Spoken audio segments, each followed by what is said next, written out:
प्रचंड बहुमत असूनही विद्यमान राज्य सरकारला आपले जाहीर केलेले 2 पालकमंत्री बदलण्याची नामुष्की आहे. रायगड आणि नाशिक जिल्ह्याचे घोषित झालेले पालकमंत्री या नेमणुकीबाबत स्थगिती देण्यात आली आहे. असा निर्णय महाराष्ट्र शासनाच्या सामान्य प्रशासन विभागातर्फे घोषित करण्यात आला आहे. नाशिक जिल्ह्याचे गिरीश महाजन आणि रायगड जिल्ह्याचे आदिती तटकरे या घोषित पालकमंत्र्यांच्या नेमणुकीस मुख्यमंत्री देवेंद्र फडणवीस यांना विदेशी दौरा सुरू असताना आदेश द्यावे लागले.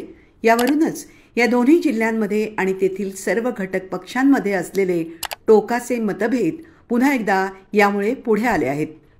राज्यात जनतेने दिलेले अभूतपूर्व बहुमत जनतेच्या विकासाच्या कामासाठी वापरले जावे आणि त्यासाठी हे राजकीय मतभेद बाजूला ठेवावेत अशीच अपेक्षा या निमित्ताने जनतेकडून व्यक्त होत आहे.